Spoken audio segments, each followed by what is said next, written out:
Before we begin our story tonight, let us begin with a feeling of time itself. Imagine, for a moment, that you can hold a single grain of sand in the palm of your hand. Look closely. This is not merely a speck of dirt, it is a time capsule, a tiny, silent historian. This grain may once have been part of the highest peak of a colossal mountain range, a mountain that has long since eroded into nothingness.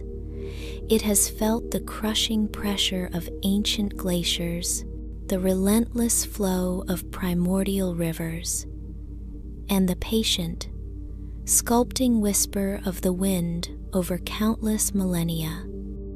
It has been tumbled, smoothed, and carried across continents. It has rested at the bottom of forgotten oceans and been baked under the sun of 1,000 different ages. Now, imagine billions upon billions of these grains gathered together in one place, a desert. A desert is not an empty place. It is a library of deep time. Each dune is a chapter, each grain a word in a story so vast it defies human comprehension. In this form, as sand, it is the floor of our world. It is opaque, solid, a canvas upon which shadows dance. It absorbs the light, it holds the heat, but it does not reveal what is on the other side. It is the end of a long journey of erosion. But what if it could be the beginning of another? What happens when this humble, ancient dust is subjected to a force that can reverse its journey? A force that can melt down its history and forge it into something new, something transparent? Tonight, we witness that transformation.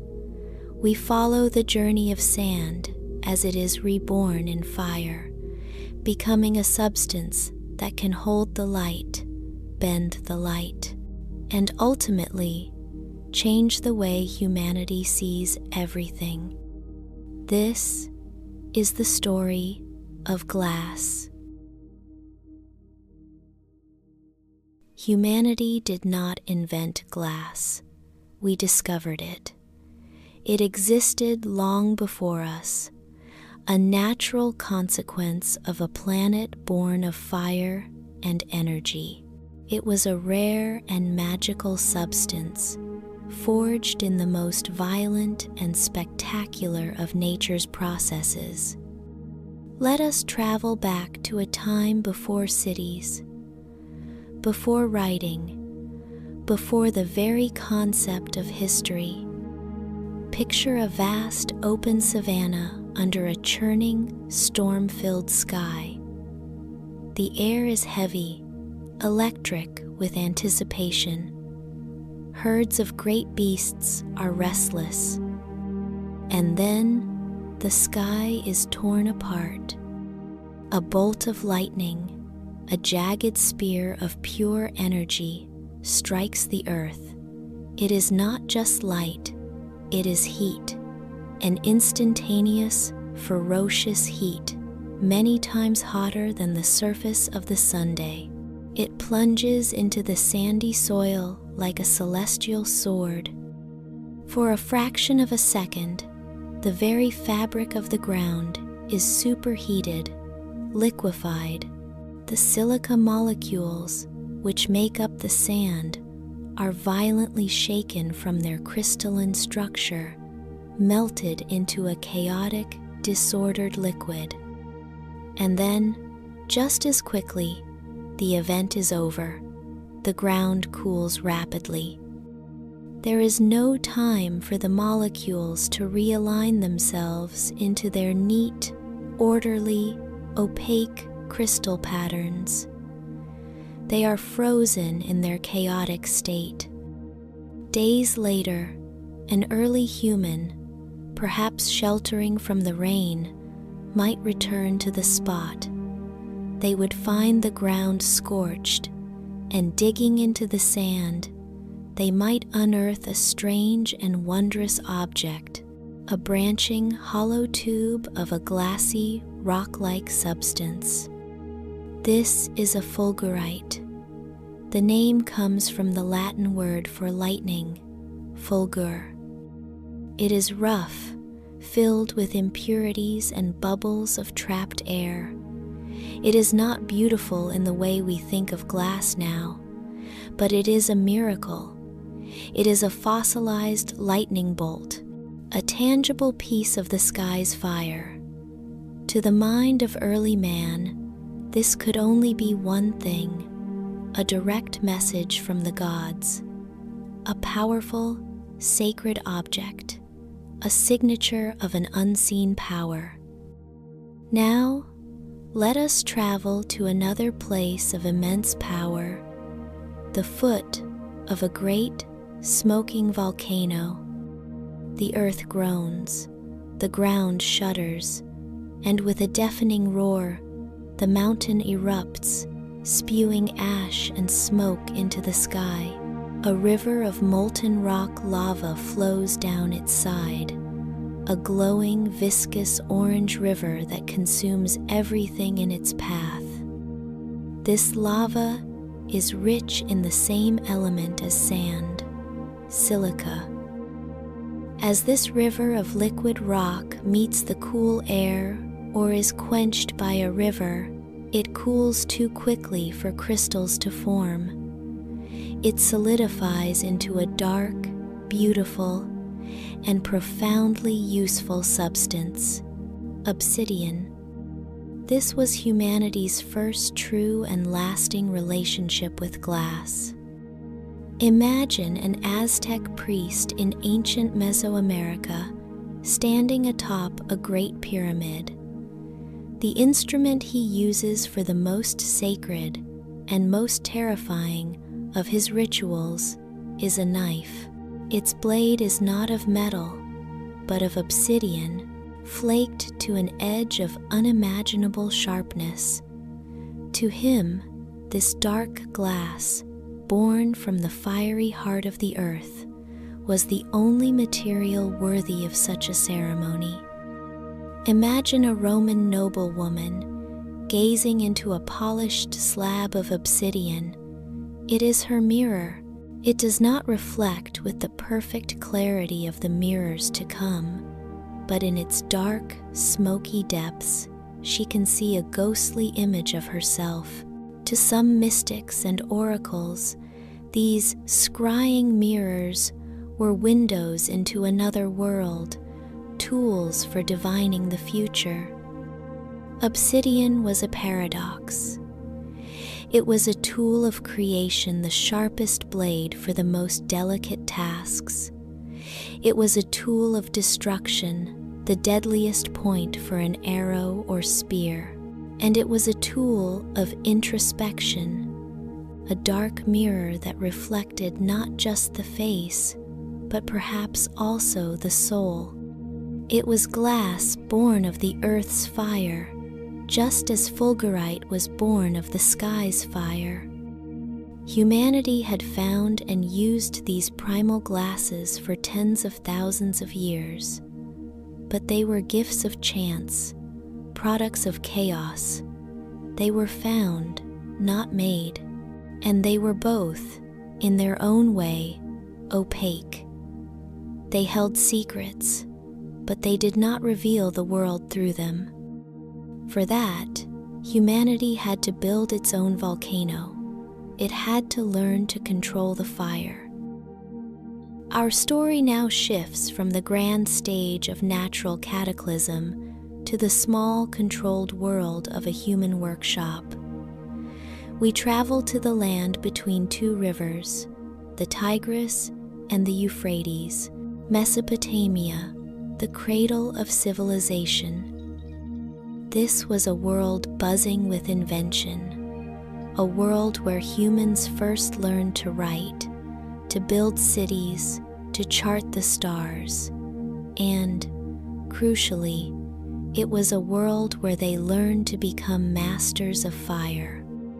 In the sprawling, sun-baked cities of Sumer and Akkad, the kiln was the engine of progress.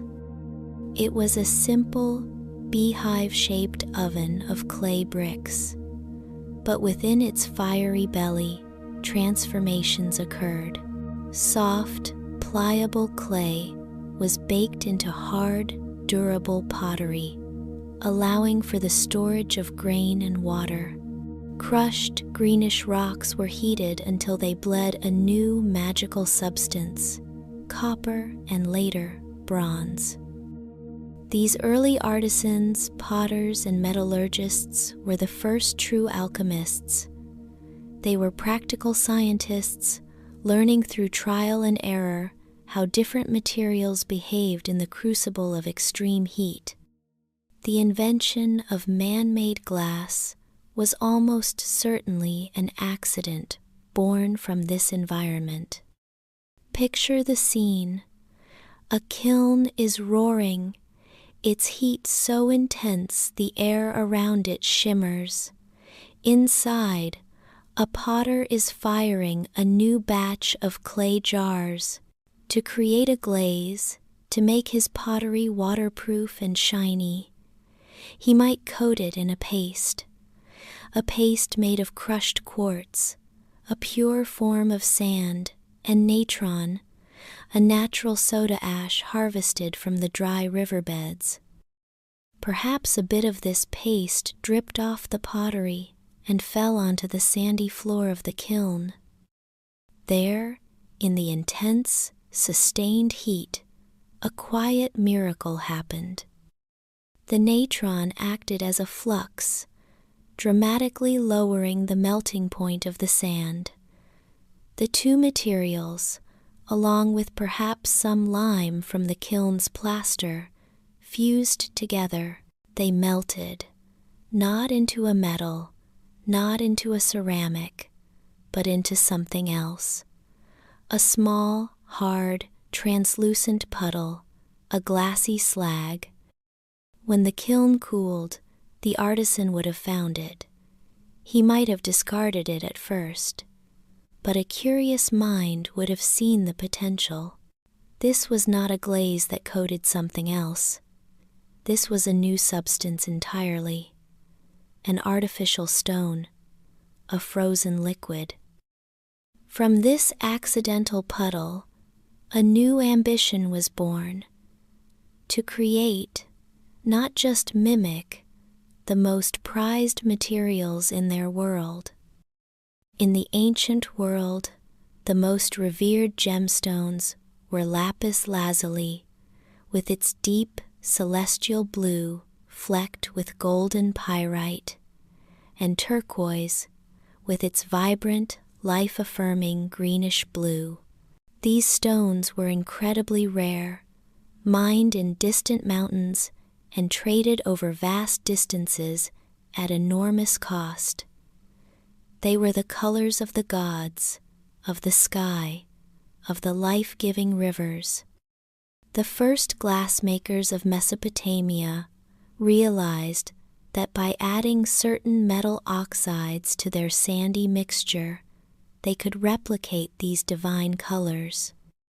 Adding cobalt, a mineral that produced a powerful blue pigment, they could create a glass that looked almost identical to lapis lazuli. Adding copper, the same metal they were smelting for tools and weapons, they could produce a brilliant turquoise or a deep green. Suddenly, the color of the heavens was no longer the sole property of kings who could afford the rarest stones. It could be created from sand and ash. It was a profound, democratic shift in the very concept of beauty and value. The first objects they made were small, personal, and precious. Beads. Imagine the process. A drop of molten, colored glass is gathered on the end of a metal rod. It is allowed to cool slightly then shaped, and a hole is pierced through it before it hardifies completely. These beads were a sensation. They were strung into necklaces, woven into the hems of royal garments, and embedded into ceremonial daggers. They were perfect. Unlike the real gemstones, they had no flaws, no imperfections. They were symbols of wealth, but also of technological prowess. To wear a necklace of Mesopotamian glass beads was to wear a piece of the most advanced science of the age. It was a statement that said, "We do not just find beauty in the world, we create it." From this small, colorful beginning, this act of pure alchemical imitation, the journey of glass truly began. The seeds of this new technology, carried on the slow currents of trade and migration, found their most fertile ground in another great civilization, Egypt. The culture of ancient Egypt was defined by a profound duality, an obsession with the fleeting beauty of life on the Nile, and an even greater obsession with the concept of eternity, the afterlife, and it was in glass that these two obsessions found a perfect, luminous synthesis. The Egyptians had long been masters of stone, gold, and faience, a type of glazed ceramic that mimicked turquoise. When the knowledge of true glassmaking arrived, they embraced it not just as a craft, but as a high art form, one befitting the pharaohs, who were seen as living gods. They took the Mesopotamian techniques and refined them to a level of unparalleled sophistication, but they still faced a fundamental challenge. They could make solid objects, like beads and amulets, but how to make a hollow vessel, how to create a container that could hold the precious oils and perfumes so vital to their lives and their rituals. Without the knowledge of glassblowing, they had to invent a method of astonishing complexity and labor. It was called core forming, and it was less a manufacturing process and more a devotional act of creation. Let us enter a royal workshop near the Valley of the Kings, under the blazing Egyptian Sunday. The air is thick with the heat of the furnace and the fine dust of the desert. The process begins not with glass, but with the earth. A master craftsman takes a mixture of dark Nile clay and animal dung, adding a little water to make it pliable. With his hands, he begins to sculpt this mixture around the end of a metal rod. He is not just making a lump, he is creating the negative space, the soul of the vessel he intends to make. Every curve, every contour of the final bottle's interior is first shaped in this humble, earthy material. This is the core. The core is left to dry in the sun until it is hard. Then, the dance with fire begins. The craftsman and his assistants work around a furnace, a blazing brick oven whose mouth glows with a terrifying, white-hot intensity. The heat is a physical presence, a crushing wave that distorts the air. Inside, in a clay crucible, is the molten glass. Imagine it. It is not a clear liquid. It is a thick, glowing, viscous mass, the consistency of hot honey or treacle. Its color is a deep, rich blue or a vibrant turquoise glowing from within. The craftsman takes the metal rod with the hardened core and heats it in the furnace until it, too, glows red. Then, the delicate operation starts. He cannot simply dip the core into the pot of glass. The core would likely disintegrate. Instead, an assistant gathers a glob of the molten glass on another rod and skillfully trails it, like a ribbon of liquid light, onto the spinning core. The craftsman must constantly turn the rod, ensuring the ribbon of glass wraps itself evenly around the core. He repeatedly returns the object to the furnace's mouth, reheating it just enough to keep the glass malleable, allowing him to smooth the surface by rolling it on a flat stone slab. Layer upon layer, the glass is built up, encasing the earthy core in a luminous skin. Now, the decoration. This is where art transcends craft. Assistants bring thin rods of colored glass, perhaps a brilliant yellow or a stark white. The ends of these rods are heated until they soften. The craftsman then presses the soft tip of the colored rod against the body of the still hot vessel, and as he turns it, a fine thread of color is applied to the surface. He might create a spiral, a wave, or a series of rings. Then, taking a sharp metal tool, a comb or a pick, he would drag it up and down across these threads while the glass was still soft. This action would smear and pull the lines of color into elegant, feathered, or zigzag patterns that are the signature of this ancient art form. Each vessel becomes a unique canvas. The work is hot, dangerous, and requires immense skill and concentration. A moment's hesitation, a slight imbalance in temperature, and the entire piece could be ruined. Finally, when the shape and decoration are complete, the vessel is not finished. It is at its most fragile. It must be annealed. It is carefully detached from the metal rod and placed into a special cooling chamber, an oven where the temperature can be lowered with painstaking slowness over many hours or even days. This allows the molecules of the glass to settle, releasing the internal stresses that would otherwise cause it to crack and shatter as it cooled. And after all this, one final, tedious task remains.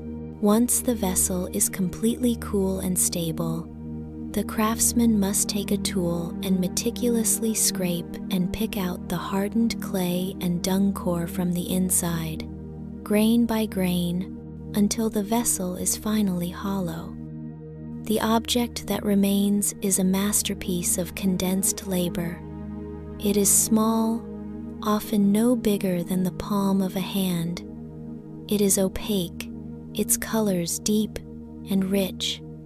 It is heavy for its size, and it is more precious than gold. These vessels were not for water or wine. They were containers for eternity. They would hold the kohl used to paint the eyes of a queen, the perfumed oils made from myrrh and lotus blossom used to anoint her body, and most importantly, they would be placed in her tomb, intended to accompany her into the afterlife, their beauty and their precious contents preserved for all eternity. Glass, in the age of the pharaohs, was the ultimate luxury. It was a substance born of the desert's sand but transformed by human fire into a jewel fit for a god. The world had learned to shape glass into beautiful forms, but it was still a prisoner of its own solidity. It could be looked at, admired, treasured, but it could not yet be looked through. A great revolution was waiting in the wings, a revolution that would not come from a patient, scraping hand, but from a simple yet powerful puff of human breath.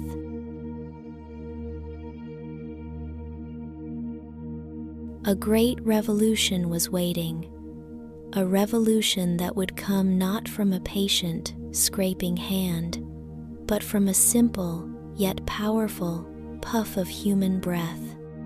Before this breath could be drawn, however, the world's center of gravity had to shift.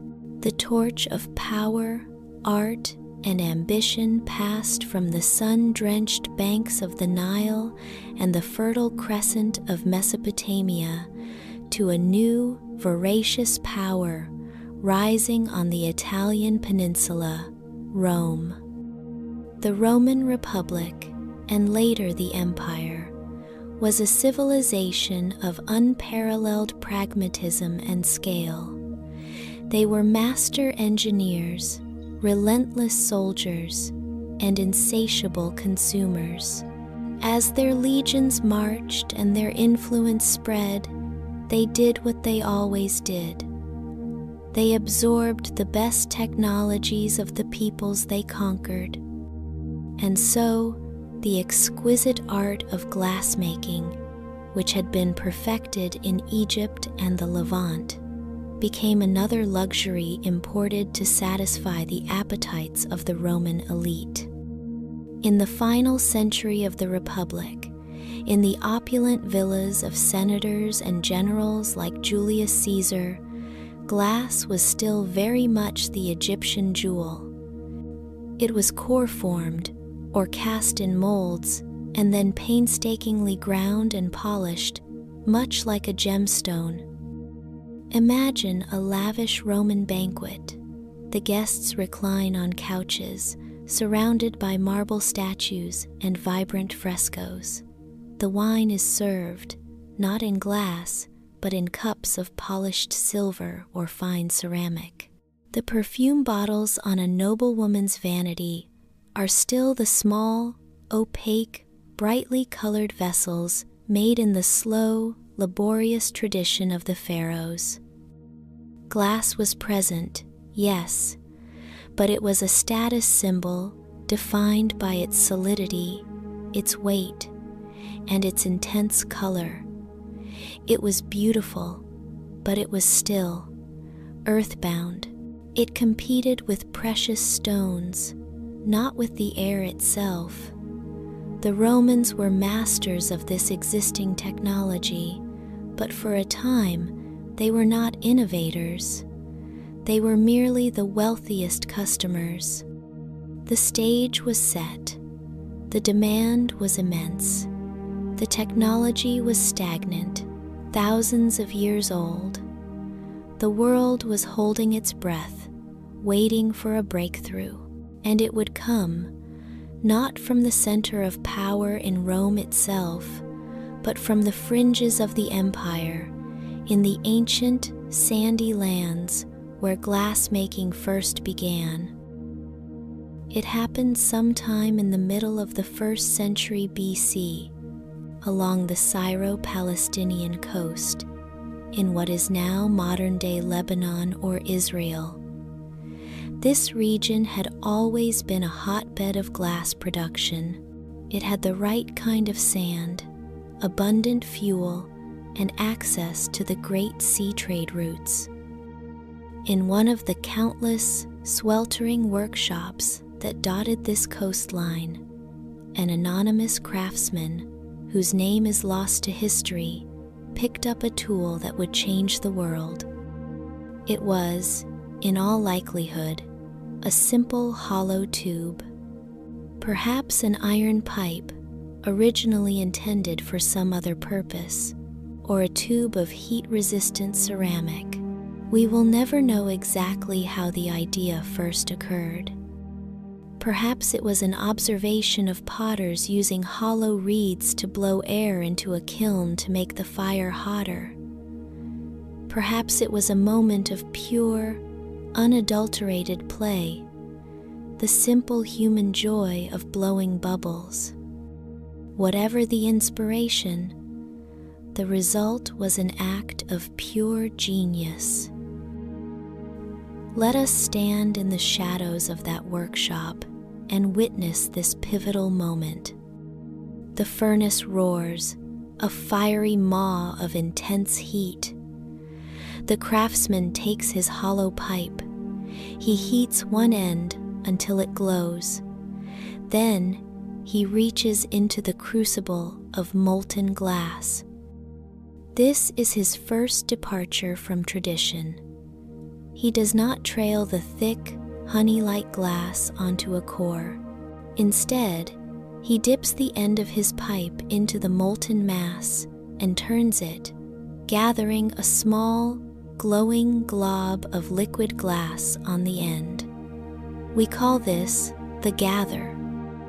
He lifts the pipe from the furnace.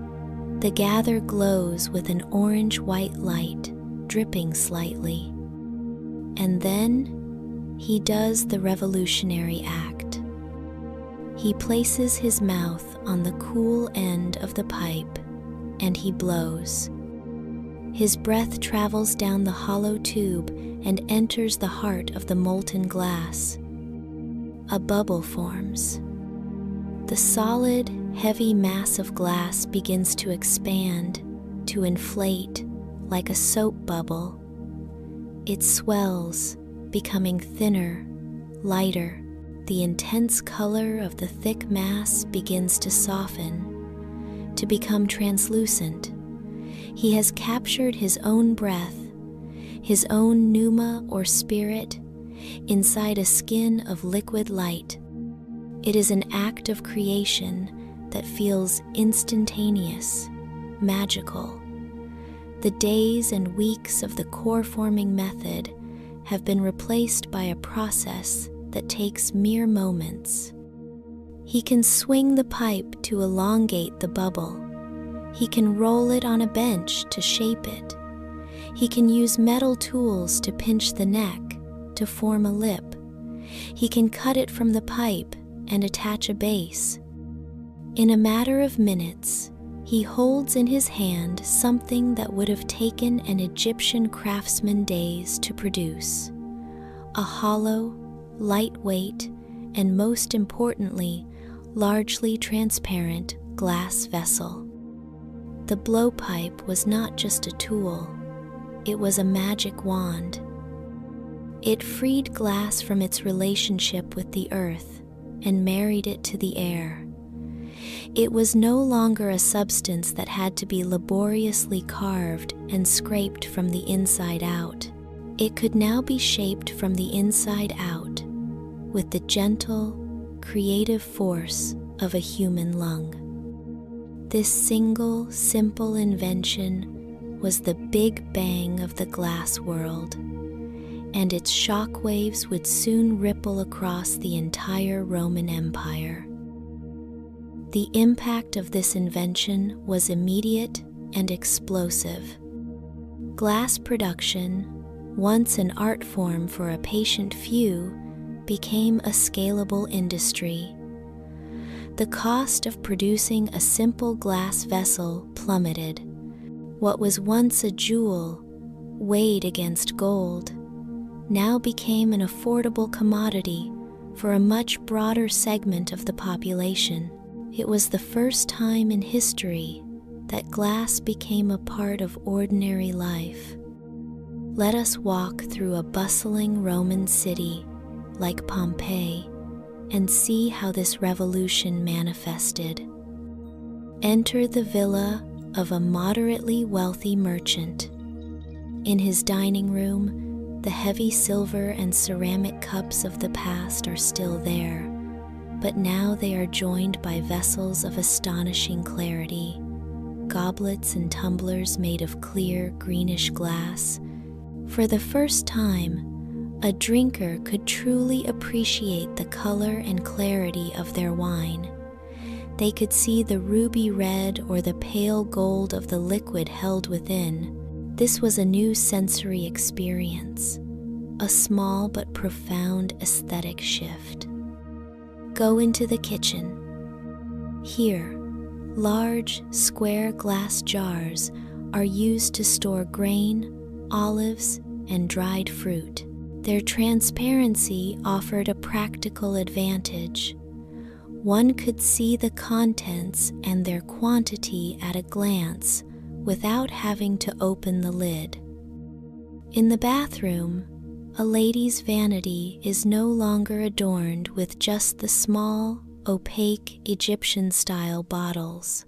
Now there are delicate, thin-walled flasks of blown glass, holding perfumes from Arabia and scented oils from Greece. Their lightness and elegance were a testament to the new technology. But the most profound change of all was happening in the very walls of the buildings themselves. For centuries, the interior of a Roman home was a relatively dark space.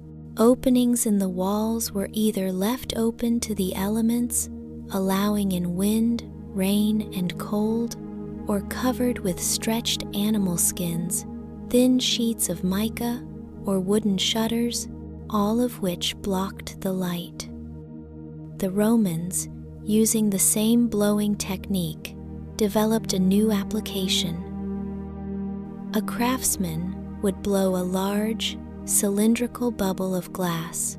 While it was still hot, he would cut off the ends and slice the cylinder down its length.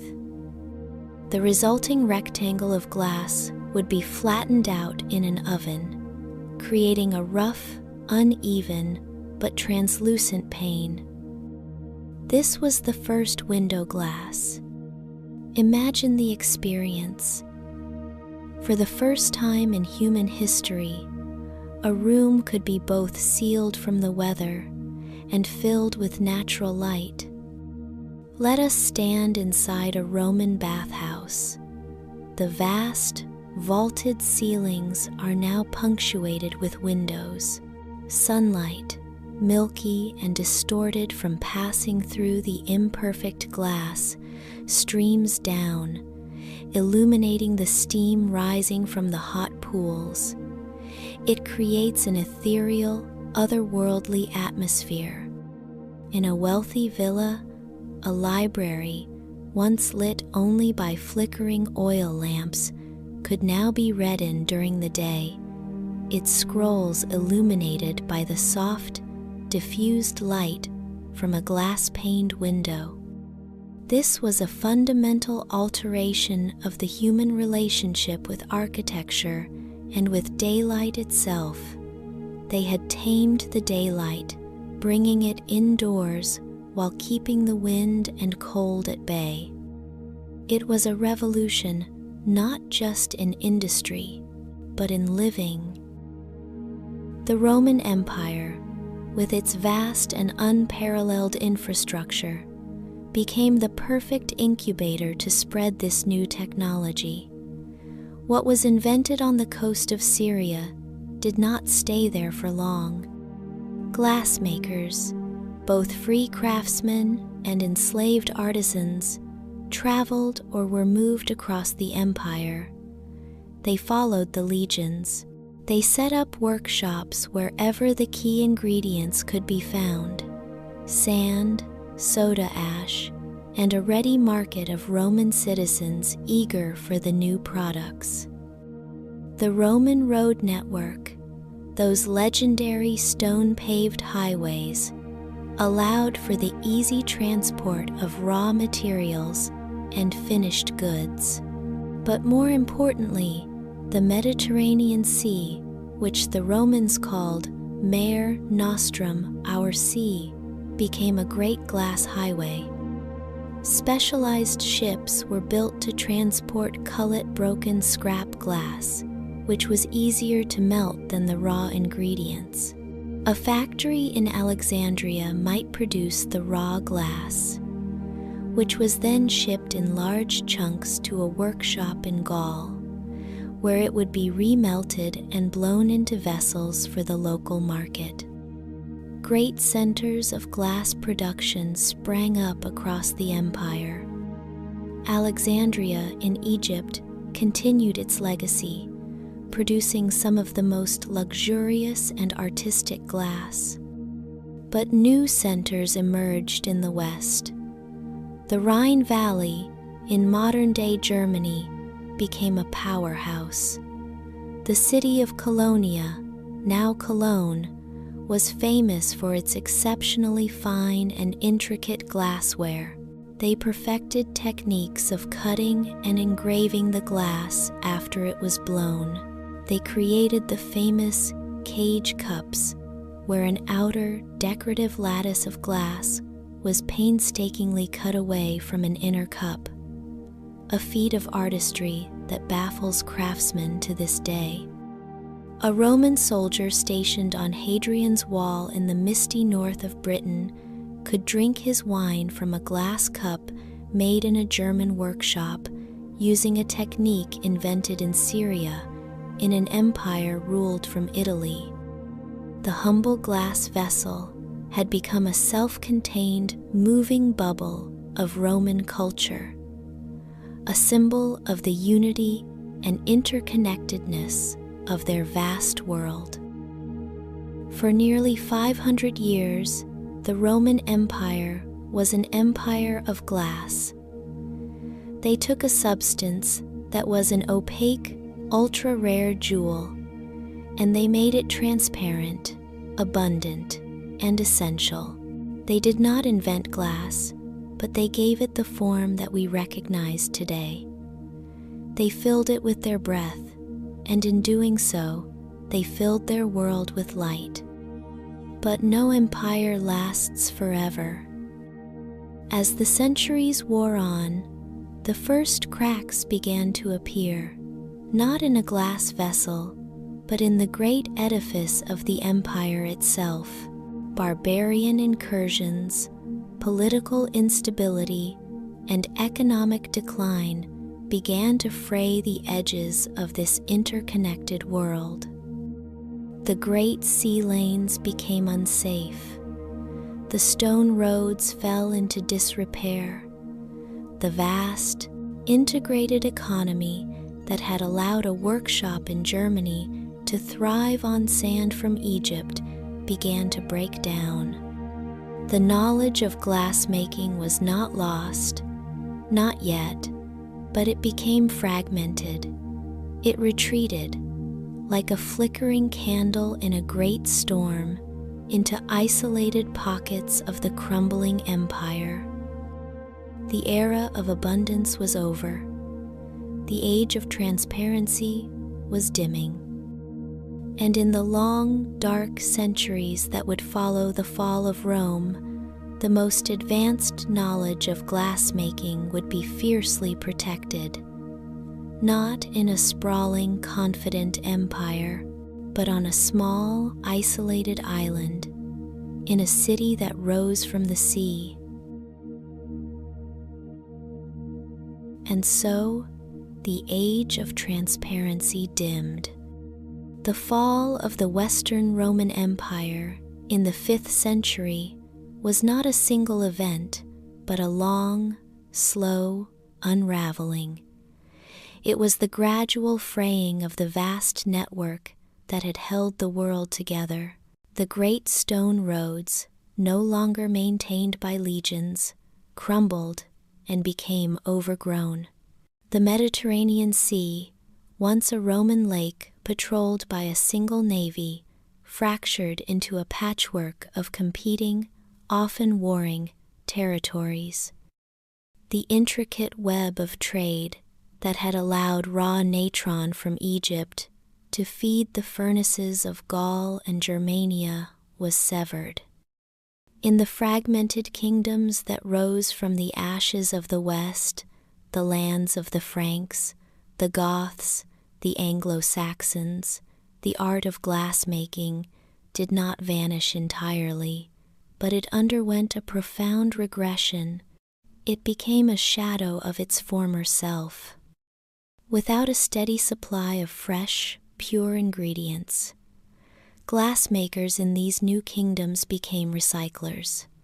They relied on scavenging and melting down the vast quantities of Roman glass that still existed: shards of broken windows, shattered jars, remnants of a more sophisticated age. This constant recycling introduced impurities. The glass they produced was often thick, bubbly, and of a murky greenish-yellow hue, which they called forest glass. Colored by the wood ash, they now used as a flux instead of the pure soda ash of the past. The astonishing clarity and delicate forms of Roman glassware became a memory, a lost technology. They could still make functional items, crude drinking beakers, simple jars, but the magic, the effortless transparency, was gone. Glass had once again become earthbound, its quality dictated by the local soil and the local wood. Yet, the flame of knowledge was not entirely extinguished. It merely migrated. In the East, the Roman Empire had not fallen. It continued, centered on its magnificent capital, Constantinople. Here, in the Byzantine Empire, the traditions of Roman glassmaking were preserved and continued to evolve, becoming ever more ornate, often gilded with gold and enamel. And even more importantly, as the new faith of Islam expanded with astonishing speed across the Middle East and North Africa, the Islamic world became the new great custodian of ancient knowledge. They conquered the traditional glassmaking heartlands of Syria and Egypt. But they did not destroy these industries. They embraced them. Islamic scholars translated the scientific texts of the Greeks and Romans. Islamic artisans studied and mastered their techniques, infusing them with their own unique aesthetic genius.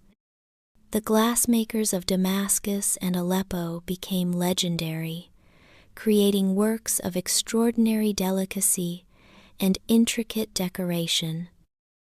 For centuries, while Europe languished in a fractured state, the finest glass in the world was being produced in the great cities of the Islamic caliphates.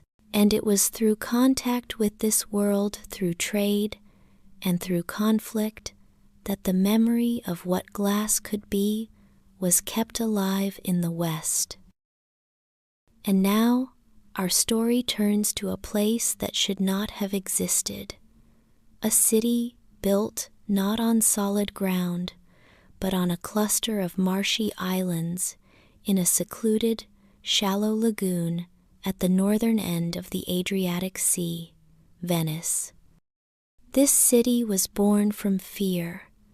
Its first inhabitants were refugees, fleeing the chaos and destruction that followed the collapse of the Roman Empire on the Italian mainland.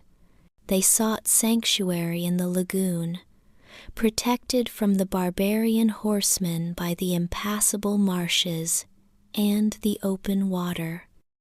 They built their city on a foundation of millions of wooden pilings, driven deep into the mud. They turned canals into streets. They looked not to the land for their sustenance, but to the sea.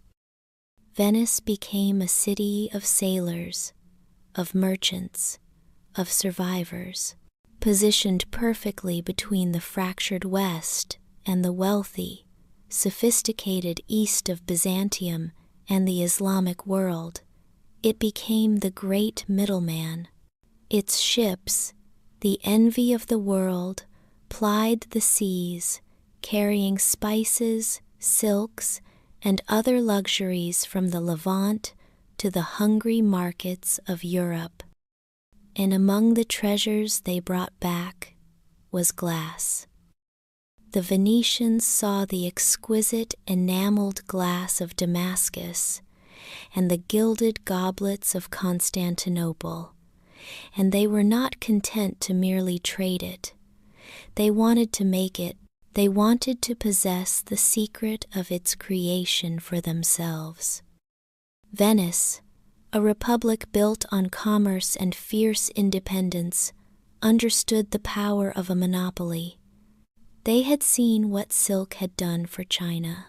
They decided that glass, the finest, purest, most beautiful glass the world had ever seen, would become their silk. By the 10th and 11th centuries, Venetian glassmakers, learning from their Byzantine and Islamic trading partners, had already established a reputation for quality. Their workshops, clustered in the heart of the city, were filled with furnaces that burned day and night. The smoke from these furnaces was a sign of the city's growing wealth and power. But it was also a terrible danger. The city of Venice was a tinderbox, a dense labyrinth of wooden buildings. A stray spark from a glass furnace could, and often did, lead to a catastrophic fire that could consume entire districts. A decision had to be made, a decision that was born of practical safety, but which would have profound and lasting consequences for the art of glassmaking, a decision that would create both a sanctuary and a prison. In the year 1291, the Great Council of Venice issued a decree. It was an order of exile. All the glass furnaces, all the workshops, all the master craftsmen and their families were to be moved from the city of Venice to a small, nearby island in the lagoon, the island of Murano. The official reason was fire prevention, and it was a valid one. But the unspoken reason, the true strategic genius of the decree, was control. Imagine the scene. A flotilla of barges laden with the tools of the trade pipes, benches, crucibles, and the belongings of hundreds of families makes the short journey across the water to Murano.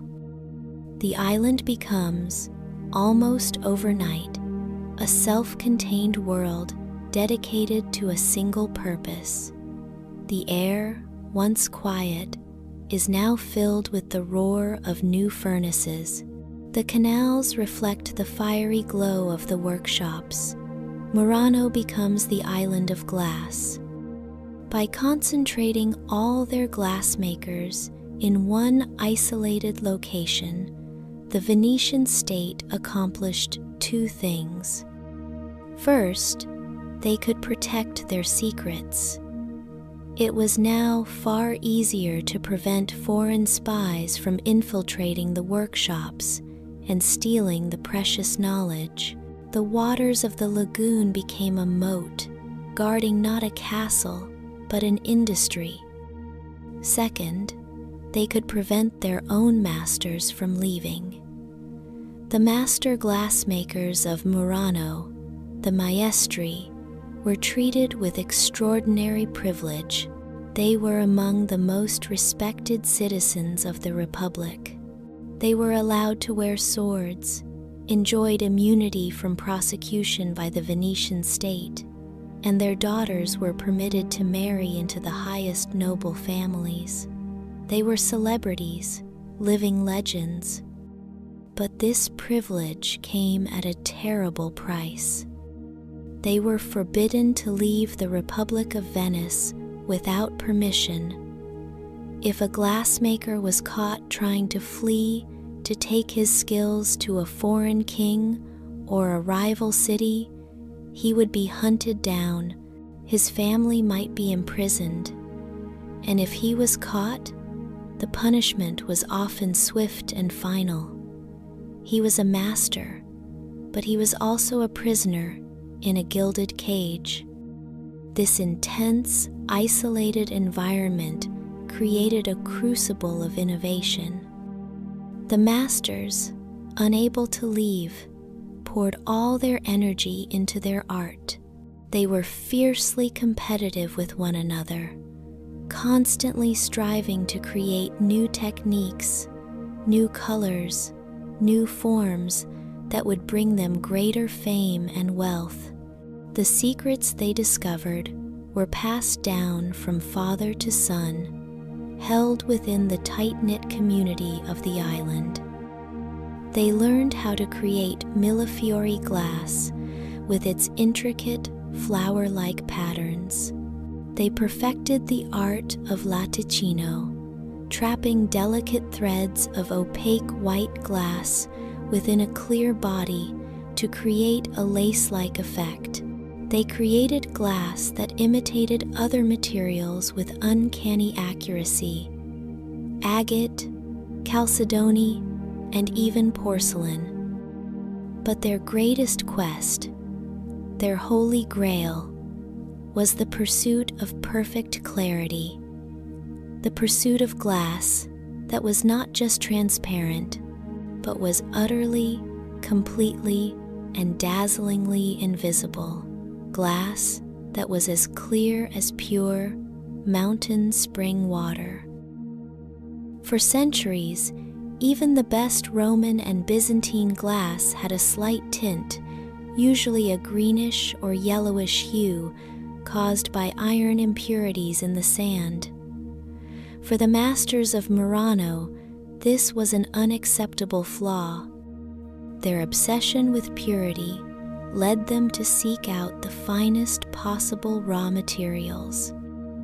They sent ships to import the purest quartz pebbles, called cogoli, from the Ticino and Adige rivers in northern Italy, which they would grind into a fine white powder.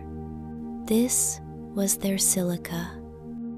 Instead of the common soda ash used by others, they imported a special ash rich in manganese from the Levant.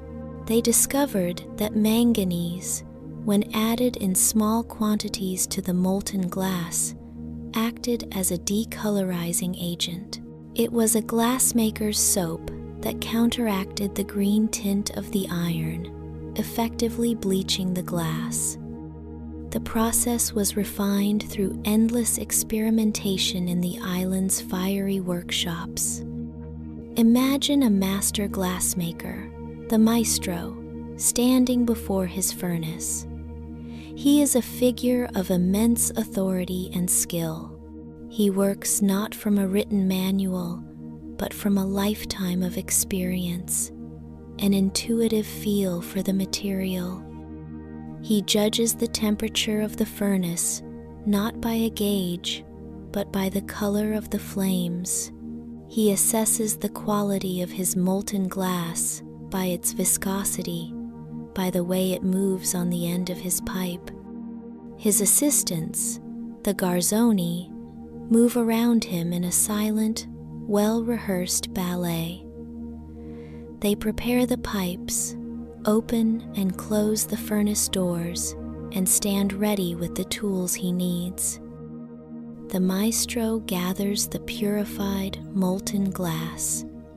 He blows a preliminary bubble, then hands it to a master craftsman, the soffiatore. This is the blower, the man whose lungs and hands will give the piece its final, delicate form. He blows, turns, swings, and shapes the glass with a fluid, almost magical grace. The workshop is hot, loud, and dangerous, but his movements are calm and precise. The result of this fanatical pursuit of purity and perfection was a new kind of glass, which they unveiled to the world sometime in the mid-15th century. They called it cristallo. It was a revelation. It was a glass so perfectly clear, so free of tint and impurities, that it was said to resemble rock crystal. It was incredibly thin, light, and delicate. It seemed to be made not of sand and ash, but of captured air and frozen light. When tapped, it produced a clear, ringing sound. Cristallo from Murano instantly became the most desired luxury object in all of Europe. The kings and queens, the popes and princes, they all had to have it. Elaborate goblets with delicate stems, fantastical centerpieces shaped like ships or dragons, and, most importantly, mirrors. The Venetians learned to back their perfectly clear cristallo with a reflective layer of a tin mercury amalgam, creating mirrors of a clarity and size the world had never seen before. To own a Venetian mirror was the ultimate symbol of wealth and sophistication, a magical portal that could duplicate a room and capture the soul of the person who gazed into it. The island of secrets had succeeded. Venice held the world of glass in the palm of its hand. Its monopoly was absolute. Its craftsmen were prisoners, but they were the undisputed kings of a kingdom made of light. And yet, even the high walls of the lagoon and the constant vigilance of the Venetian state could not hold the secret forever. The very success of Murano's glass made it a target. Foreign powers sent spies, disguised as merchants or apprentices, trying to coax the secrets from the workshops. And some masters, despite the risks, did manage to escape, carrying the precious knowledge with them, like the monks of old. They set up rival workshops in the style of Venice's in places like Bohemia and France. But more than that, a new application for glass was emerging, an application that had little to do with luxury or decoration, an application that would require not just clarity, but the ability to bend the light in precise, calculated ways. The thread of our story is about to leave the secretive, fiery world of the island workshop and enter the quiet, contemplative world of the cathedral and the monastery. For glass was about to do more than just contain wine or reflect a face. It was about to tell the greatest story of all in colored light.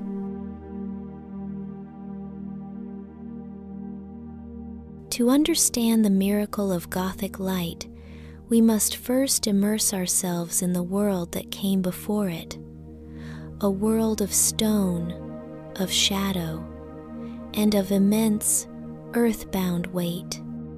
Let us travel back to the 11th century, to the age of Romanesque architecture. Enter one of the great churches of this era. The first sensation is one of profound, fortress-like solidity.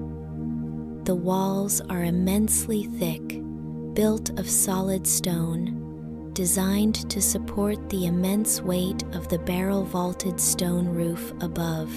They are walls built to last for eternity, but also walls that seem to press inwards, creating a sense of solemn, subterranean gravity. The second sensation is one of darkness. Because these walls are the primary load-bearing structures, they cannot be punctured with large openings. To do so would be to risk catastrophic collapse. The windows, therefore, are small, few, and far between. They are more like arrow slits in a castle than true windows. The light that penetrates this space is meager. It comes in thin, dusty shafts, illuminating small patches of the vast, cavernous interior, while leaving the rest in a deep, mysterious gloom. It is a space designed for introspection, for contemplation of the world beyond, but it is a space that feels heavy, grounded, a sacred cave carved from the earth. The human spirit, gazing up at the dark, oppressive ceiling, could feel a sense of awe, but also a sense of its own smallness, its own sinfulness crushed beneath the weight of God's stone house. For centuries, this was the architectural language of faith in Western Europe, a language of mass, of shadow, of impenetrable strength. But a new idea was taking root, a theological and philosophical shift, a desire to build not a fortress for God, but a gateway to His heavenly kingdom, a desire to create a space that did not crush the spirit, but made it soar. To do this, they needed to solve a fundamental problem of engineering. They needed to dematerialize the stone. They needed to fill God's house not with darkness, but with divine light. The breakthrough, which began to emerge in France in the mid-12th century, was a stroke of structural genius. It was a complete rethinking of how a building could stand. The Gothic architects realized that the weight of the roof did not need to be supported by the entire length of the wall. It could be concentrated at specific points and then channeled down to the ground. They developed two key innovations to achieve this. First was the pointed arch. Unlike the rounded Roman arch, which created a downward and outward thrust, the pointed arch directed the weight of the vaulting more vertically downwards. It allowed for greater height, drawing the eye and the spirit upwards towards the heavens. Second, and most crucially, was the flying buttress. Imagine an external skeleton for the church, great, soaring arches of stone, leaping from the upper walls, over the side aisles, and down to massive piers on the outside of the building. These flying buttresses acted like graceful, stone fingers, catching the outward thrust from the high vaults and safely transferring that immense pressure to the ground, away from the walls themselves.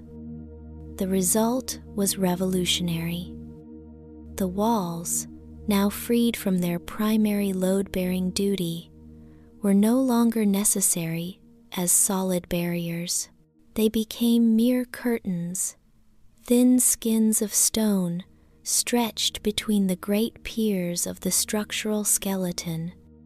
And what do you do with a curtain? You open it. The Gothic cathedral was born, a building made not of solid mass, but of a skeletal frame. And the vast spaces between the bones of this stone skeleton could now be filled with something new, something light, something luminous. They could be filled with glass. The ambition was breathtaking. The goal was to create a space that felt as though it had no walls at all. A heavenly Jerusalem, a city of God, whose walls were not of stone, but of precious, light-filled jewels. The small, slit-like windows of the Romanesque era were replaced by enormous, soaring openings, stretching from the floor to the vaulted ceilings. The solid, dark west front of the church was transformed into a canvas for a colossal rose window, a great circular mandala of stone tracery and glass. The age of darkness was over. The age of colored light was about to begin. But the glass that filled these vast openings was not the clear, transparent cristallo being perfected in Venice. That would have been too plain, too revealing of the mundane world outside. The light that entered a Gothic cathedral was meant to be transformed, transfigured. It had to become a divine light, a mystical substance that would transport the worshipper from the earthly realm to the spiritual. This was the sacred task of the stained glass artist. Let us enter the workshop or atelier of one of these medieval masters. The process begins not with glass, but with a design. On a large, whitewashed wooden table, the master artist would draw the full-size design for the window, called a cartoon. Every figure, every detail, and every piece of glass was meticulously mapped out. The glass itself arrived in rough, colored sheets. The colors were created by adding metallic oxides to the molten glass during its production, the same ancient technique used for the first Mesopotamian beads. Cobalt for deep, heavenly blues, copper for rich, blood-like rubies, silver for vibrant yellows, manganese for purples. These sheets were not perfectly flat or clear. They were filled with bubbles, streaks, and variations in thickness. To the Venetian mindset, these would be unforgivable flaws, but to the Gothic artist, they were blessings. These imperfections would catch and refract the light in unpredictable, beautiful ways, giving the window a shimmering, jewel-like life that perfect glass could never achieve. A glazier would then take a piece of colored glass and place it over the corresponding section of the cartoon. Using a hot iron, he would score a line onto the surface of the glass. Then, with a gentle tap, he would crack the glass along the scored line, a process requiring immense skill to control. Piece by agonizing piece, the puzzle of the window was cut. Now came the work of the painter. Using a special vitreous paint, a mixture of ground glass, metallic oxides, usually iron or copper, and a binder like wine or urine, the artist would paint the details onto the surface of the colored glass pieces. The folds of a robe, the features of a face, the letters of a sacred text. This was not painting in the traditional sense. It was painting with shadow. The black or brown paint would block the light, creating the lines and details when viewed from afar. The artist had to think in reverse, adding darkness to create form. The painted pieces were then fired in a kiln. The heat would fuse the vitreous paint permanently to the surface of the base glass, making it a part of the glass itself, impervious to weather or time. Finally came the assembly. The thousands of individual, fired pieces were laid out on the cartoon like a giant, luminous puzzle. The glazier would then take long, flexible strips of lead, shaped like the letter H in cross-section. He would fit the edges of the glass pieces into the channels of the lead strips, called cames. He would cut and bend the lead to follow the contours of the design, soldering the joints together. The lead strips, the leading, served a dual purpose. Structurally, they held the entire mosaic together. Artistically, they formed the bold, black outlines that gave the images their graphic power, much like the ink lines in an illuminated manuscript. The completed window, a massive, heavy, yet fragile lattice of glass and lead was then ready to be installed in the stone tracery of the cathedral, a final, luminous piece in the great architectural puzzle. To step inside a great Gothic cathedral, like Chartres or Sainte-Chapelle, on a sunny day, is to step inside a jewel box. The experience is overwhelming. The outside world vanishes. You are bathed in a kaleidoscope of moving, colored light. The air itself seems to be colored, a thick, ethereal medium of shifting blues, reds, and golds. The stone piers and vaults, rather than being solid, seem to dissolve in the luminous haze. This was not mere decoration. This was theology, made visible. To the medieval mind, light was the closest physical manifestation of God. The Bible itself speaks of God as light. This colored light, then, was a divine substance, a taste of the glory of heaven. And within this light, stories were told. For the vast majority of the population who were illiterate, the stained glass windows were their Bible. They were the Biblia Pauperum, the Bible of the poor. A peasant could enter the cathedral and read the entire story of salvation, from Genesis to the Last Judgment, simply by looking up. In one window, they would see Adam and Eve being cast out of a garden depicted in lush greens. In another, they would see Noah's Ark tossed on a sea of swirling deep blue glass. High above, in the clerestory, they would see the life of Christ. The Nativity in warm yellows and whites, the crucifixion in somber purples and deep, heart-wrenching reds, the resurrection in a blaze of triumphant gold.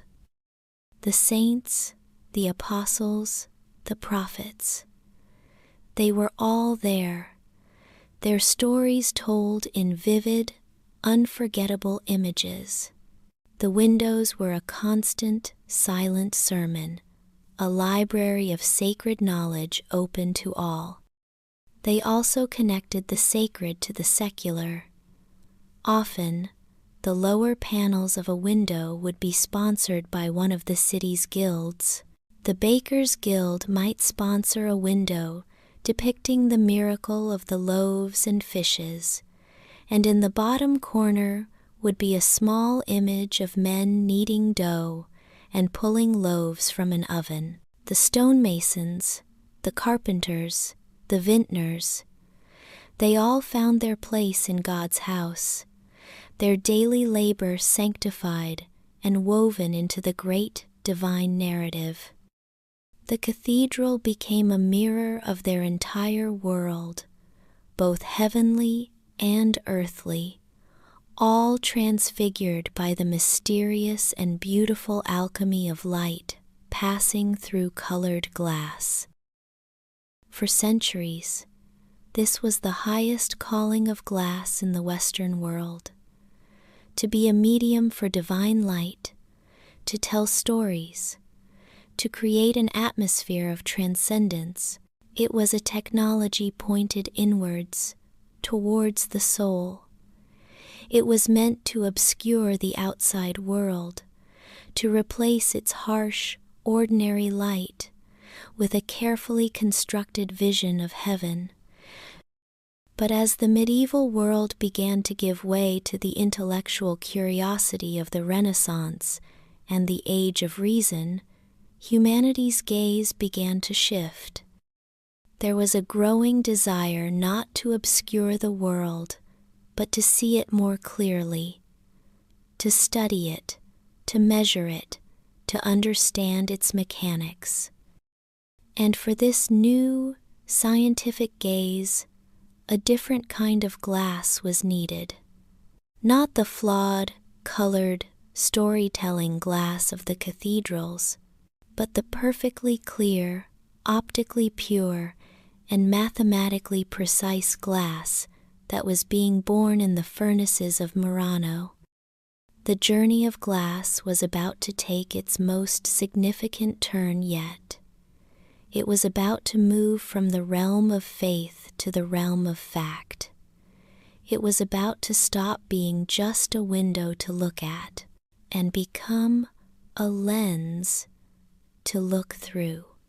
A lens that would show us worlds impossibly small and worlds impossibly far away. To fully grasp the revolution that was about to unfold, we must first understand a fundamental biological tragedy that haunted the pre-modern world of knowledge: the tragedy of aging eyesight. Imagine a scholar in the 13th century. He is a monk, living in a monastery scriptorium, a place of quiet, dedicated labor. His entire life has been devoted to the preservation and transmission of knowledge. From sunrise to sunset, he sits hunched over a wooden desk, painstakingly copying ancient texts by the dim light of a window or the flickering flame of a candle. His tools are a quill, ink, and a sheet of expensive parchment. His mind is a repository of history, philosophy, and theology. He is a living library. For the first 40 years of his life, his hands are steady and his eyes are sharp. He can discern the most intricate details of an illuminated manuscript, the subtle flourishes of a Latin script.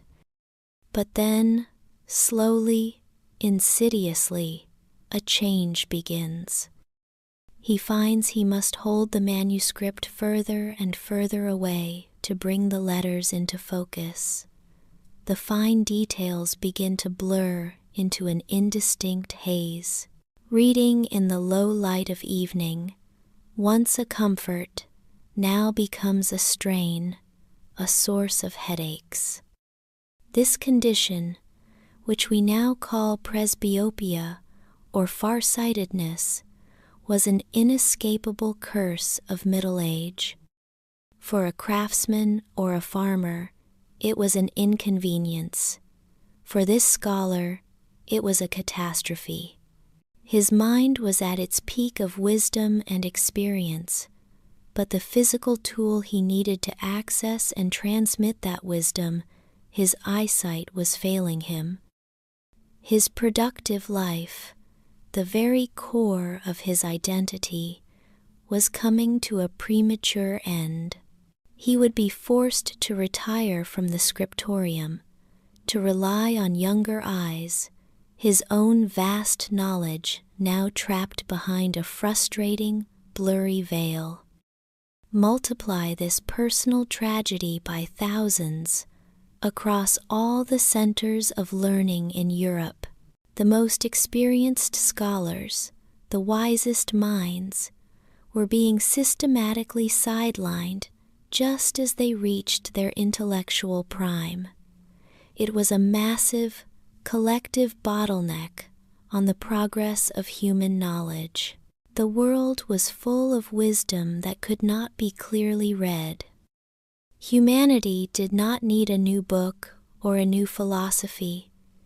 It needed a new way to see, and the solution would come not from a text, but from 2 small polished pieces of Venetian cristallo. The invention of spectacles is shrouded in the mists of late 13th century Italy. It was not a single, celebrated eureka moment, but a gradual, practical innovation likely emerging from the glass workshops of either Venice or Pisa. The properties of a convex lens, A piece of glass thicker in the middle than at the edges had been known since antiquity. The Greek mathematician Euclid and the Roman philosopher Seneca had both noted that a glass sphere filled with water could make small objects appear larger. The great 11th century Islamic scholar Al-Hazen, in his monumental Book of Optics, had studied magnification in detail. But this knowledge remained largely theoretical, a scientific curiosity. The innovation was in applying this principle to the specific human problem of failing eyesight. Imagine a Murano glassmaker, himself now in his late 40s, struggling to see the fine details of his own intricate work. He is surrounded by the clearest glass in the world. He knows its properties. He might have been polishing a small convex disc of cristallo and happened to look through it at a nearby object, noticing the magnifying effect. The leap of genius was to think, what if I could hold this piece of glass in front of my eye, not just to look at an object, but to look at a page? The first eyeglasses, or reading stones, were simply that, a single, framed, convex lens held in the hand like a magnifying glass. The aging scholar could now hold this stone over the blurry text, and like magic, the letters would leap back into sharp, clear focus. It was a miracle, a second youth for the eyes. Soon, the design was improved. 2 of these lenses were mounted in a frame made of bone, metal, or leather, joined at the center by a rivet. This early form of spectacles could be perched on the nose or held up to the eyes. They were clumsy, they fell off easily, but they worked. The impact of this invention, though quiet, was seismic. It was a liberation of the mind. Our aging scholar in the monastery was no longer condemned to retirement. With his new spectacles, he could continue his work of reading and writing for another 20, 30, perhaps even 40 years. The most knowledgeable and experienced minds in society were suddenly given a second intellectual life. The production of books, both handwritten and later printed, exploded. Knowledge could now be created and consumed at an unprecedented rate. The Renaissance, the Reformation, the Scientific Revolution, all of these great movements were built on the foundation of the printed word, a foundation made accessible to generations of thinkers by this simple, elegant tool.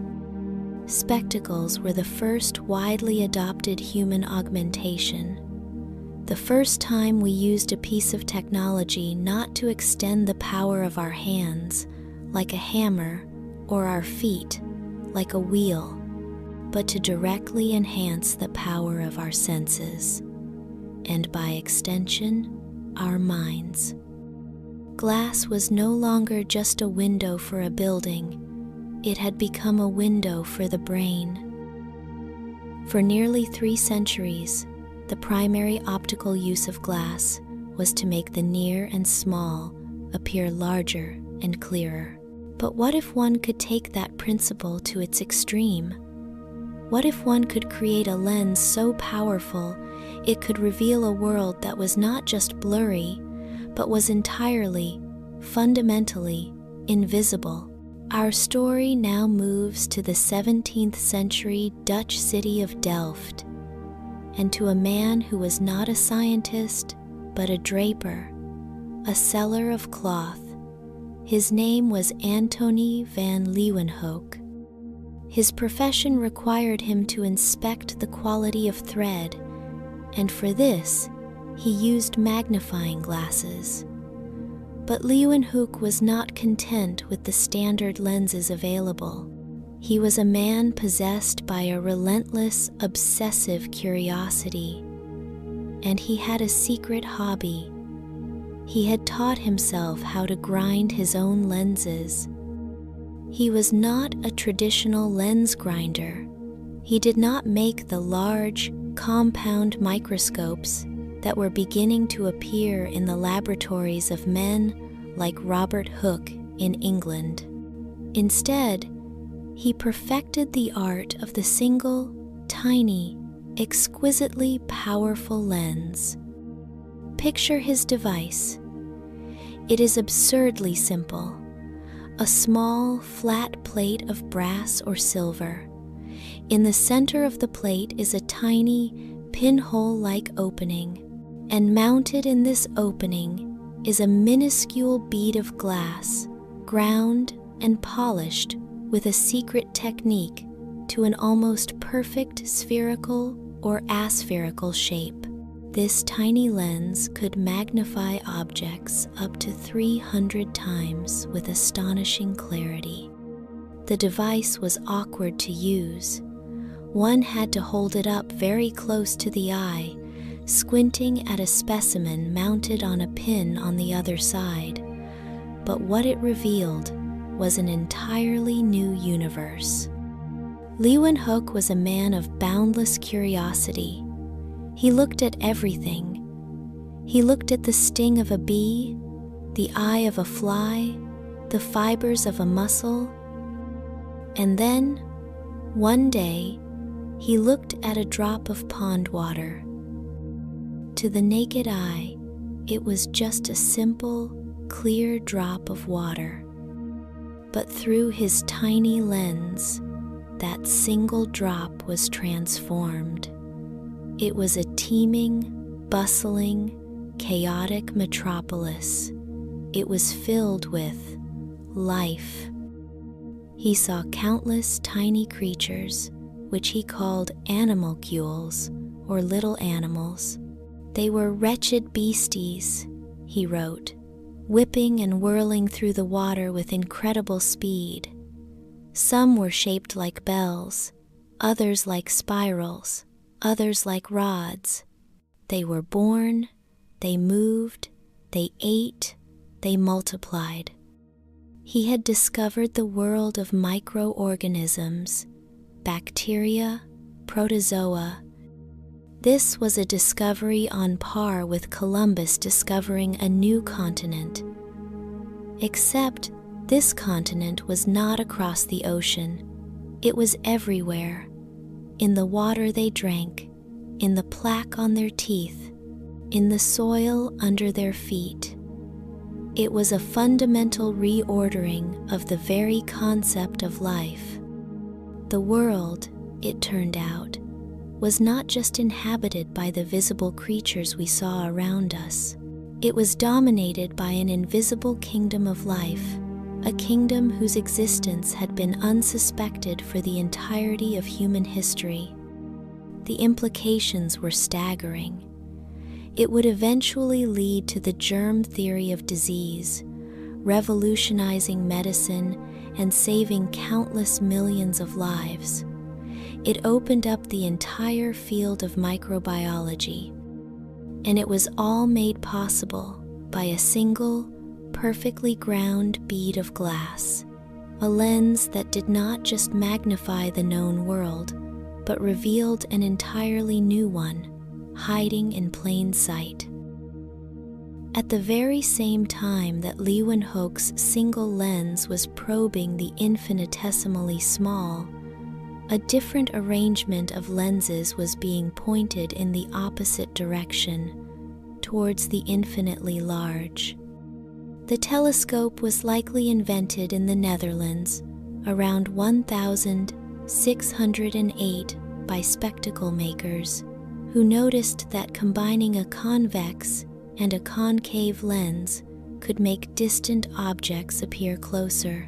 Initially, it was a novelty, a toy, and a potential military tool for seeing enemy ships from afar.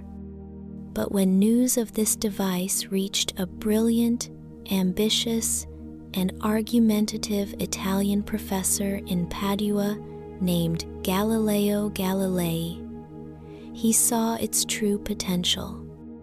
Galileo did not invent the telescope, but he perfected it. He ground his own lenses, far superior to the Dutch originals, and built a series of increasingly powerful instruments. And then, on a clear night in 1609, he did something that, strangely, no one had seriously done before. He pointed his telescope at the heavens.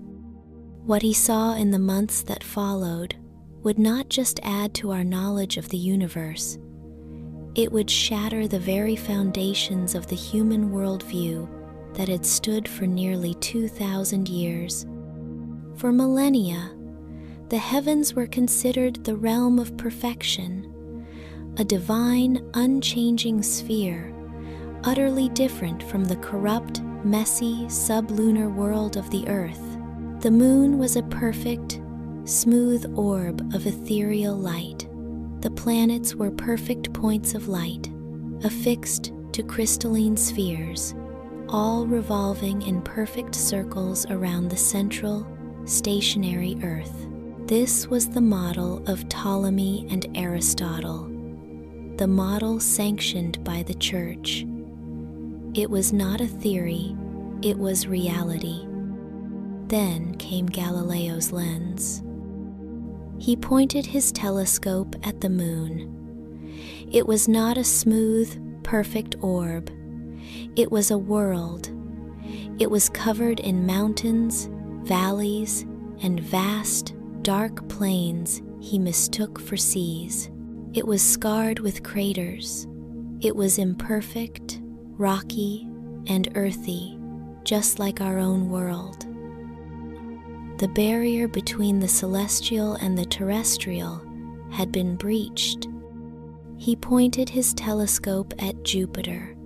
It was not just a single point of light. To his astonishment, he saw 4 smaller stars accompanying it, moving in a regular, predictable pattern. They were not orbiting the Earth, they were orbiting Jupiter. He had discovered moons, a miniature solar system. This was a devastating blow to the idea that everything in the universe revolved around the Earth. He pointed his telescope at Venus. He observed that it went through phases, just like our moon, changing from a thin crescent to a full disk. This was something that could only happen if Venus was orbiting the Sun, not the Earth. And he pointed his telescope at the Milky Way. It was not a milky cloud or an ethereal smudge in the heavens. It resolved into stars, countless, uncountable, individual stars stretching out into depths of space the human mind could barely comprehend. The universe was not a cozy, enclosed sphere. It was vast, perhaps infinite. This was not just science. This was heresy. Galileo's lens had provided the first direct observational evidence that the old Earth-centered model of the universe was wrong, and that the new Sun-centered model of Copernicus was right. His discoveries would ultimately lead to his famous trial and house arrest by the Inquisition, but it was too late. The truth, once seen, could not be unseen. The 2 small pieces of glass in Galileo's telescope had done more than just magnify the planets. They had dethroned humanity from the center of the universe.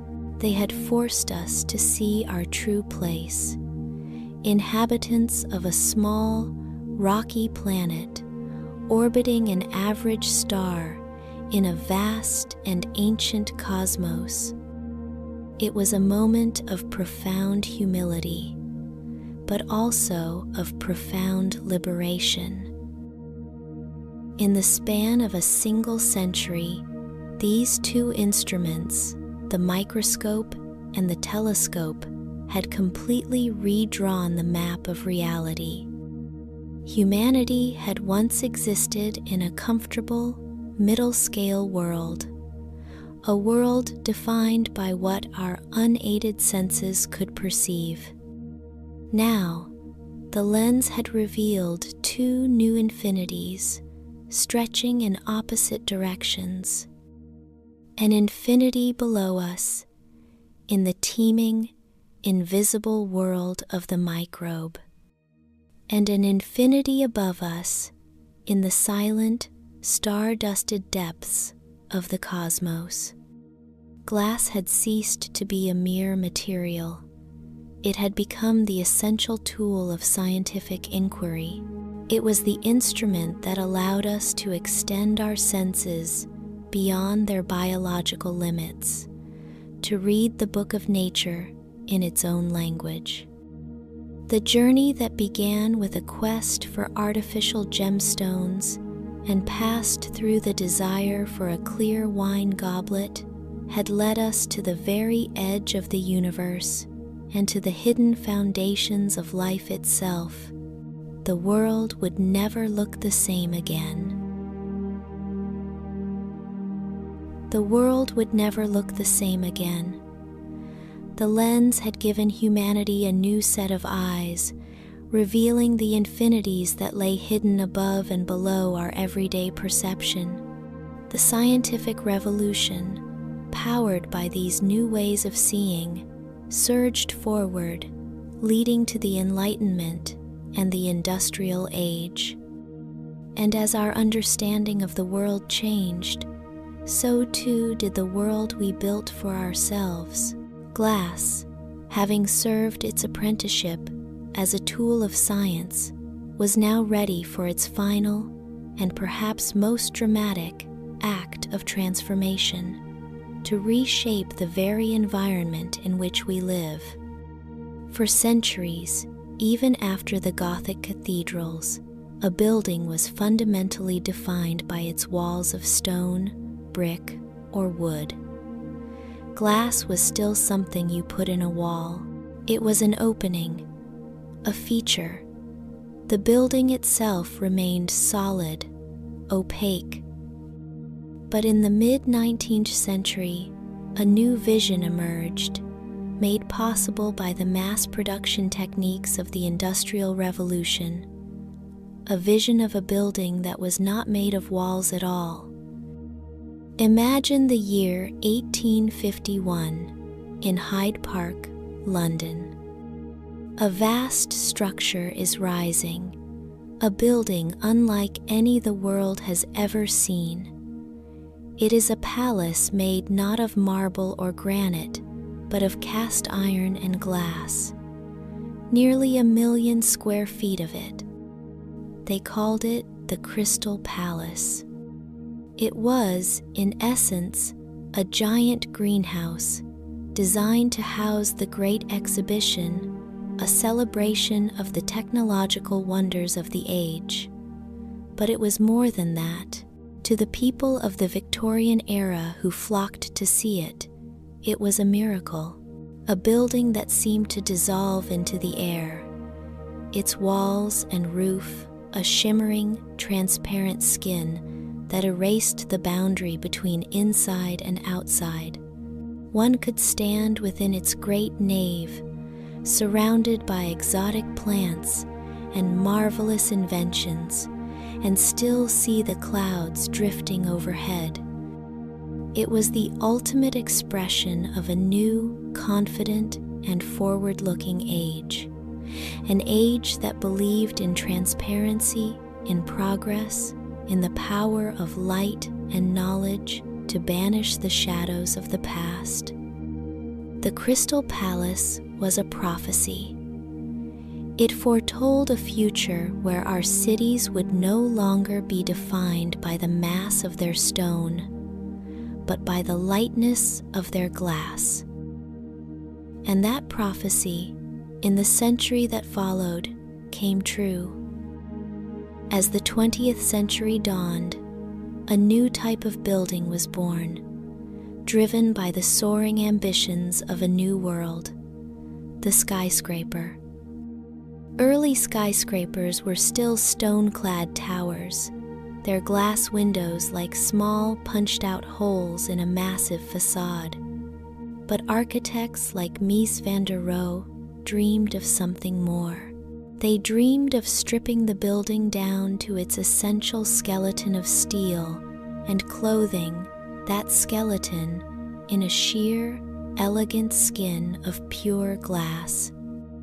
The technology of glassmaking had to evolve to meet this dream. New processes were invented, creating glass that was stronger, safer, and larger than ever before. Plate glass, float glass methods that allowed for the production of vast, optically perfect sheets. And so, the skylines of our modern cities began to transform. Look at any major city today. You see towers of glass that seem to pierce the clouds, their surfaces reflecting the sky, the sun, the shifting weather. They are chameleons, changing their color and mood with the light of the day. By day, they are mirrors, reflecting the world around them. By night, they become lanterns, their lighted interiors revealing the thousands of individual human lives working and living within. Our modern offices are designed around the principle of light and transparency. We work in spaces flooded with natural daylight, with views that stretch for miles, a far cry from the dim, enclosed workshops of the past. Our homes are filled with picture windows and sliding glass doors, intentionally blurring the line between our carefully curated interior spaces and the natural world outside. We have, in many ways, realized the dream of the Gothic architects, but with a different purpose. They used glass to bring a divine, colored light into a sacred space. We use it to bring the clear, unfiltered light of the everyday world into our everyday lives. From the tiny decorative bead of a Mesopotamian priestess to the colossal glass curtain wall of a modern skyscraper, the journey of glass has been one of increasing scale, increasing ambition, and a relentless pursuit of transparency. And yet, even as glass transformed our physical world, its most intimate and powerful evolution was still to come. It was to return to its role as a lens, but on a scale so small and so personal, it would have been unimaginable to Galileo or Leeuwenhoek. The journey now leads us to the device on which you might be listening to this story. Your smartphone, your tablet, your computer screen. The screen you are looking at is a marvel of glass technology. It is a sandwich of specialized glass layers, engineered at a molecular level. The top layer, something like Gorilla Glass, is incredibly thin, yet astonishingly resistant to scratches and impacts, thanks to a process of chemical strengthening. Beneath that lies a complex world of liquid crystals, thin film transistors, and light-emitting diodes, all viewed through and protected by this transparent window. This screen is the primary portal through which we now experience much of our reality. It is our window to the news of the world, our stage for entertainment, our classroom for learning, and our social space for connecting with other human beings. It is the most powerful and personal lens ever created. It does not just magnify the world. It delivers a constructed world directly to our eyes, a world made of pixels, of data, of light. And this leads us to the final and perhaps most poetic chapter in our long story. How does this data, this light, travel across the globe to reach your screen? The answer brings us back to the very beginning, back to the essential nature of glass. The information travels as pulses of light, flashing billions of times per second, down a thread of glass so fine it is the width of a human hair. This is a fiber optic cable. It is made from silica of an almost impossible purity, a glass so transparent that if the ocean were made of it, you could see straight to the bottom of the Mariana Trench. Light is beamed into one end of this fiber, and as it travels, it bounces off the inner walls of the glass, a phenomenon called total internal reflection. The light is trapped, guided along the path of the fiber for thousands of miles, with almost no loss of signal. These invisible threads of glass are the veins and arteries of our modern world. They lie in great bundles on the ocean floor, linking continents. They run beneath our city streets. They are the physical substrate of the internet, the cloud, the global network that connects us all. The entire repository of human knowledge, every movie, every song, every conversation, is now being encoded into light and sent on a journey through glass. And so, our story comes full circle.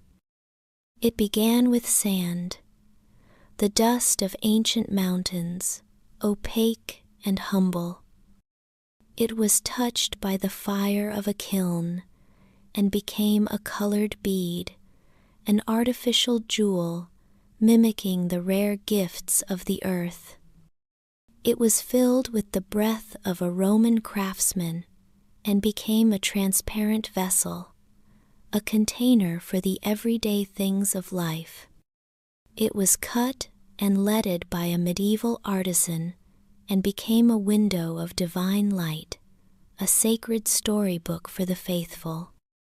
It was ground and polished into a lens and became a new eye for humanity, revealing the cosmic and the microscopic, and in doing so, remaking our vision of reality itself. And now, today, it has been purified to its absolute essence, drawn into threads of impossible fineness, and has become the silent, invisible network that carries our collective thoughts, our dreams, and our voices around the planet at the speed of light. From a solid that blocks the world, to a window that reveals the world, to a conduit that carries the world. That has been the incredible journey of glass. It is a story that reminds us how the most profound transformations can arise from the most common of materials. How a simple change in perspective, the ability to see through something rather than just at it, can change everything.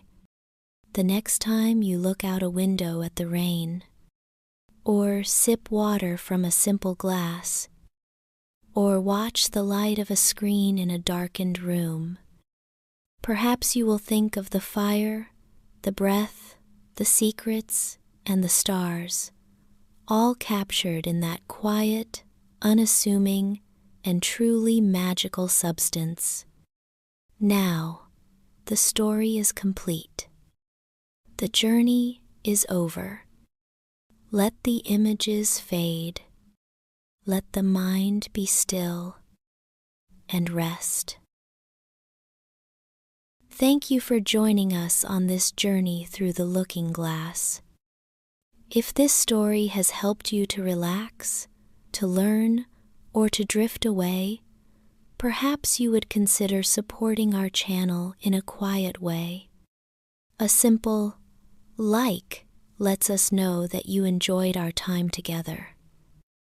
Subscribing ensures that you won't miss our future journeys into the history of things. And if you know someone else who might appreciate a quiet story in a noisy world, sharing this video is the greatest compliment of all. Your gentle support allows us to continue crafting these stories for you. But for now, all that matters is your peace and your rest. May your dreams be clear and luminous. Until next time, sleep well.